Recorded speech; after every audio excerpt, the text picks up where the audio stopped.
because you looked pretty benign on the once again, she has mastered the crossing of said arms. Feed her the ball inside and let her cook. She's so much more athletic than Aaliyah Boss. I mean, come on. What are we doing?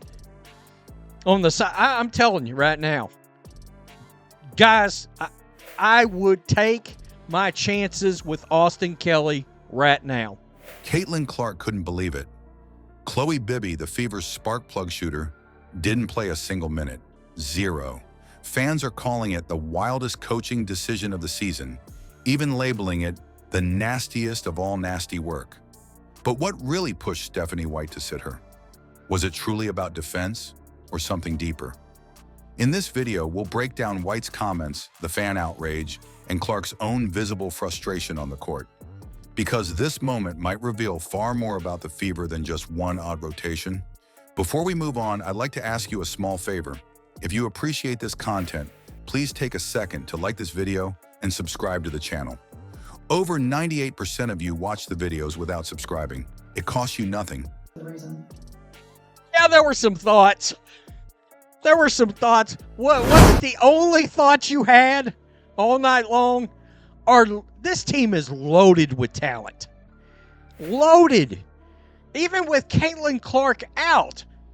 Feed her the ball inside and let her cook. She's so much more athletic than Aaliyah Boss. I mean, come on. What are we doing? But it makes a huge difference to us. So did you click the subscribe button? Great. Thank you so much. Now back to the vid. A shooter who could stretch the floor suddenly vanished from the rotation. That's what had everyone confused. Chloe Bibby went from knocking down buckets and giving the Fever a lift earlier this season to sitting on the bench without logging a single second. No foul trouble, no reported injury, nothing. That's why the move felt so strange. Because when you know what she can do, it doesn't make sense. She wasn't just some end-of-the-bench player. She was the kind of scorer who, if you gave her the ball in rhythm, could flip the energy of a game. Bibby had already built a reputation as someone Clark could rely on when the offense stalled. The Fever would be running through possessions where shots weren't falling, and then Bibby would check in, hit a corner three, and suddenly the opposing defense had to adjust. That small thing matters more than people realize. Shooters like her create spacing. They keep the floor wide open so Clark doesn't get trapped at the top of the key or forced into bad passes. Because you looked pretty benign on the once again, she has mastered the crossing of said arms. I would argue that they've got the third most talented team in the league, maybe. I keep thinking she won't be back. I think she might resign. Because she's going to get this every single time. Without players like that in the game, defenses have the freedom to collapse on the star and make life miserable. But when White was asked about why Bibby wasn't used, the explanation sounded clinical. She mentioned defensive matchups, rebounding strength, foul concerns. On paper, that doesn't sound unreasonable, but watching the actual game told a different story. The Fever weren't out-rebounding anyone, and their defensive rotations kept breaking down. Fans saw through it. People online were saying it didn't line up, that the logic didn't match what was actually happening on the court. Some even pointed to earlier games where Bibby changed everything with just 1 or 2 shots. Think back to those stretches where the Fever were dragging. Clark was battling double teams, and the offense looked stuck. Then Bibby knocked down back-to-back threes, almost like hitting a reset button. You could see teammates get hyped, Clark's body language loosened, and suddenly the momentum flipped. That's the kind of weapon White chose not to use. It wasn't just about points, it was about energy. Taking that away silenced one of the easiest ways for Clark to get space. And you could tell Clark felt it.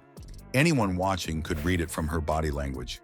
She threw her hands up more than once, looked over to the sideline as if waiting for changes that never came, and she even barked instructions that carried a certain edge. It wasn't anger at teammates as much as it was frustration with the situation. She wanted answers.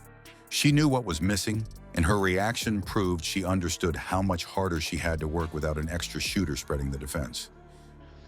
On the side, I'm telling you right now, guys, I would take my chances with Austin Kelly right now. Who? Stephanie White? I mean, yeah, she plays her little. She's athletic as hell.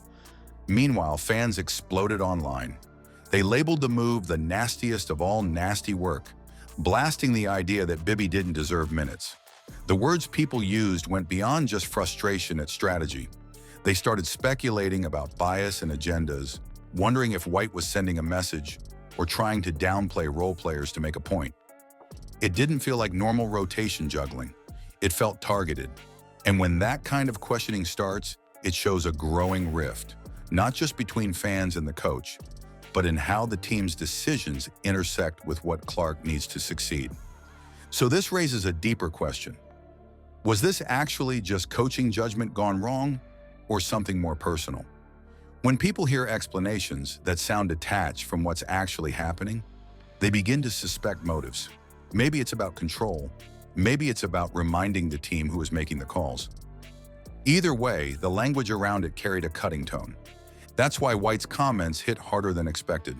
Yeah, there were some thoughts. I think that it matched up defensively more than anything with the way that we were going to try to play them, or in some of our switches and things like that. So that was mostly. There is some kind of bullshit like this, or they underperform, and they are underperforming.